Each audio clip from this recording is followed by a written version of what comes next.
Saudação de paz, queridos amados irmãos, tudo bem com vocês? Como vocês sabem, eu sou Flávio Teixeira e é muito bom ter essa oportunidade de estar aí do outro lado da sua telinha para mais um vídeo. No vídeo de hoje, como você viu na descrição desse vídeo, sim, vamos falar um pouquinho aí sobre a treta da semana, que é aí a fala do pastor André Valadão, irmão da Ana Paula Valadão, que por sinal também já está se envolvendo na treta do irmão. É uma treta atrás da outra, meu pai celeste. Mas vamos lá, deixa eu ler aqui para vocês, de repente vocês não estão por dentro aí dessa treta. Eita. Vou falar aqui. Perguntaram ao pastor André Valadão: dois rapazes que são membros da igreja estão namorando, expulsa eles ou deixa na igreja? Respondeu o pastor: entendi, são gays. Então, igreja tem um princípio bíblico e a prática homossexual é considerada pecado. Eles podem ir para um clube gay ou coisa assim, mas na igreja não dá. Esta prática não condiz com a vida da igreja. Tem muitos lugares que gays podem viver sem qualquer forma de constrangimento, mas na igreja é um lugar para quem quer viver princípios bíblicos. Não é sobre a igreja expulsar, é sobre entender o lugar de cada um. Bom, pelo que eu entendi aqui, o pastor André Valadão não está proibindo os homossexuais de irem à igreja. Mas aí o estado de Minas Gerais, que é o site aqui de jornalismo, colocou: pastor André Valadão gera revolta ao dizer que igreja não é lugar para gay. Líder da Igreja Batista da Lagoinha de Belo Horizonte afirmou que homossexuais devem frequentar clubes gays, pois a comunidade evangélica é para quem quer viver princípios bíblicos. Ih, meu pai celeste.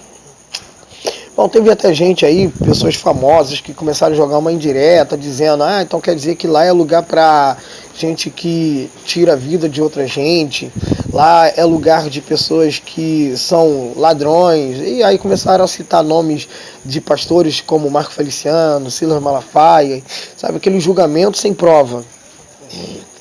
E pegando conduta de pessoas erradas, cujo erro já foram descobertos, e pessoas essas que são líderes religiosos ou líderes evangélicos, como se todos, né, podem ser julgados por causa de uma pessoa errada. É muito ruim. Bom, eu comentei hoje nas minhas redes sociais, para saber, principalmente no Facebook, que eu quase não uso o Twitter, na verdade eu nem uso o Twitter. Mas eu coloquei lá na página do meu Facebook, e aí eu vi um monte de gente também que começou, sabe, tipo que meio que defender e ir contra o que o pastor André Valadão escreveu. Vamos, gente, vamos ler aqui bem detalhadamente, ó. Então, igreja tem princípios bíblicos. E aí tem gente que já começou dizendo: mas Jesus nunca falou nada contra eles. O que Jesus disse é: deixa vir todos aqueles que estás cansado e oprimido. O próprio Cristo também disse que ele não veio para chamar os justos, ele veio para chamar pecadores. Logo, a igreja é um lugar para pecadores. Errado? Não. A igreja é um lugar para todo tipo de pecadores, pois o apóstolo Paulo disse em Romanos capítulo 3, versículo 23, todos pecaram e todos estão destituídos da glória de Deus. Todos merecem ser afastados da glória de Deus.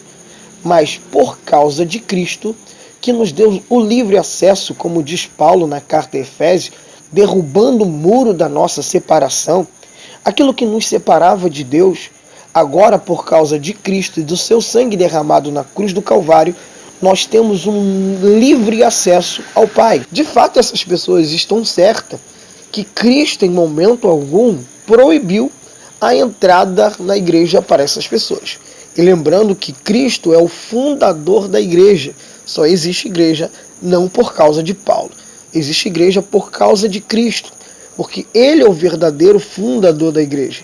E ele sim, ele chamou: vinde todos que estáis cansado e oprimido, e eu vos aliviarei. Ele ainda disse, no mesmo texto, que aquele que for até ele e quiser ser livre, é só tomar sobre ele, fazer uma troca e pegar o seu jugo. Ele tira o seu jugo, tira o seu peso, tira a sua opressão e pega o jugo de Cristo. Presta bem atenção no que Cristo está dizendo. Tomai de mim o meu jugo. E o que é jugo? Jugo é uma cangalha, como diz aí o bom nordestino. E o que é uma cangalha? É uma madeira que prende na cabeça de um boi e na cabeça de outro boi. Essa cangalha, esse jugo vai fazer com que o animal arrasta o peso. E Cristo está falando justamente sobre isso. Troca o seu fardo, o seu peso pelo meu jugo. Ou seja, por que trocar com o meu? Porque o meu é suave, é um fardo leve. Então não vai fazer você se arrastar, olhar para baixo. Você vai olhar para frente, você estará no caminho. Só que a gente não pode esquecer que esse jugo é preso em um pescoço e preso no outro. O que Cristo está dizendo é, quando você trocar as suas opressões com aquilo que eu tenho para te oferecer, você vai estar caminhando junto comigo. Você só pode receber um fardo leve, suave, se você caminhar nos mesmos passos que eu caminho. E aí a gente precisa entender o que Cristo disse para aqueles que desejam caminhar junto com Ele. Ele disse em Mateus capítulo 16, versículo 24, quem quiser, primeiro que Cristo já começou assim, ninguém é obrigado, é uma opção sua, quer ou não, mas se você quiser, tem um detalhe. E qual o detalhe? Renuncie a si mesmo, ou negue-se a si mesmo. Logo Cristo está dizendo, se você pegar o meu fardo, se você trocar com o meu jugo, você vai andar comigo, e para andar comigo, primeiro você precisa renunciar a si mesmo. Ou seja, para você caminhar os meus passos, caminhar junto comigo, o princípio é, você precisa renunciar a si para você andar nos meus passos e não mais nos seus. É justamente o que ele está dizendo. E logo depois de você renunciar aos seus passos, talvez largos ou curtos, para você caminhar nos passos de Cristo, você precisa tomar a sua cruz. E aí então pensar, como eu renunciei a mim, os meus desejos, minhas vontades, meus prazeres, minhas práticas pecaminosas perante Cristo e Deus, então agora eu vou sacrificar aquilo que mais me dói, aquilo que mais me custa, para eu seguir a Cristo. Não podemos esquecer de outro detalhe. O próprio Jesus, diferente do que muita gente pensa e diz, que ele nunca falou sobre a homossexualidade. Por isso a graça é para aquele que não merece. Isso chega até a me coçar a minha cabeça, porque Jesus, com toda certeza, sendo filho de Deus, pregou o que Deus pregou. Ele mesmo que disse, não tem lido, que desde o princípio o Pai criou macho e fêmea, ou seja, um casamento pregado pelo Pai, que foi pregado pelo fundador da igreja, o filho dele, e também pelos seus discípulos, principalmente pelo apóstolo Paulo, que passou a doutrina de Cristo para a igreja. A gente precisa entender que os três, Pai, Filho e os discípulos, pregaram o mesmo discurso. Um casamento monogâmico, um casamento hétero e um casamento indissolúvel, inquebrável. Então, sim, Jesus pregou contra a prática homossexual. Então a gente precisa entender isso e não esquecer.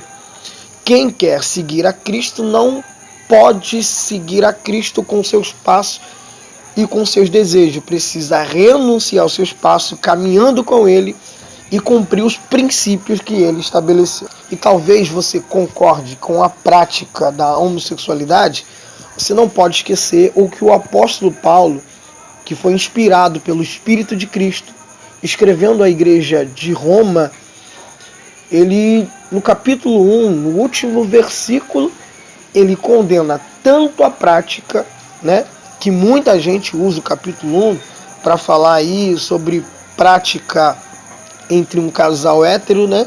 Que não pode isso, não pode aquilo, só que não tem nada a ver. Paulo não está falando sobre um relacionamento hétero. Paulo está falando ali sobre um relacionamento que mudou o princípio que Deus estabeleceu. E agora, como gerou essa mudança, eles agora vivem de acordo com seus próprios desejos. Deus não está nem aí para eles. Já começa aí. Deus não está nem aí para eles. Deus os abandonou, porque eles querem ser conduzidos pelas suas práticas e seus desejos.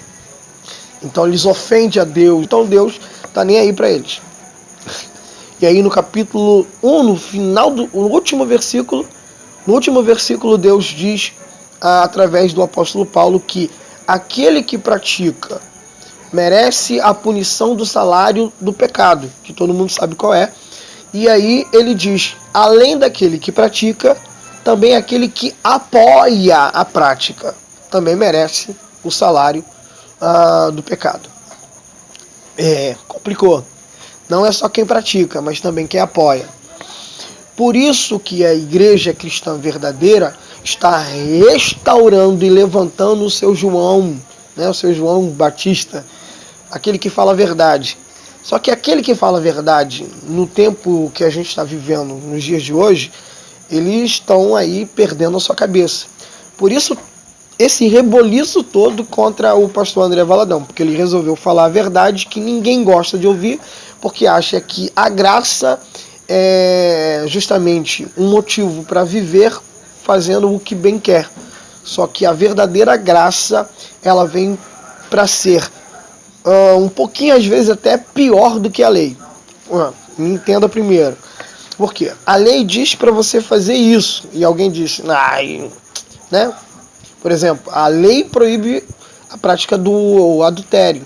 Jesus diz, aquele que pensar em outra, pronto, já merece aí pagar o salário do pecado, que você já sabe qual é.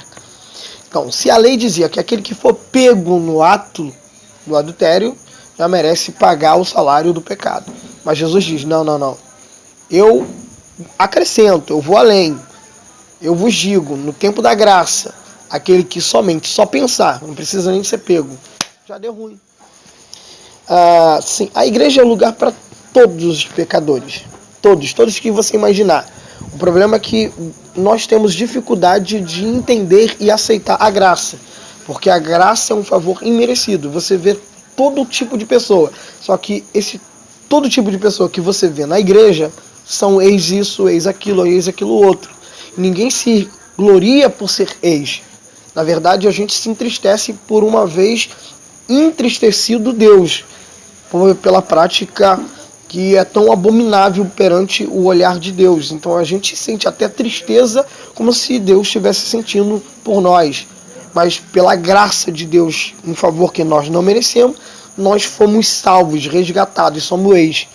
E por isso que a prática do pecado, quando eu estou na igreja, ela é lançada no mar do esquecimento, porque não é contado mais. Que é difícil muita gente entender isso, porque a igreja está cheia de ex. São ex que agora estão justificados perante os olhos do Senhor por causa da obra expiatória de Cristo. Aí você precisa entender a obra da justificação. A gente vai encerrando o vídeo por aqui. E é claro, sim, eu concordo, entre aspas, porque a igreja é uma porta que deve estar aberta para todos. Todos devem instalar, mas permanecer na prática dos meus desejos, se eu quero continuar com essa prática, lá de fato não é o meu lugar. A gente encerra dizendo graça e paz e que Deus continue nos sustentando nesse novo normal.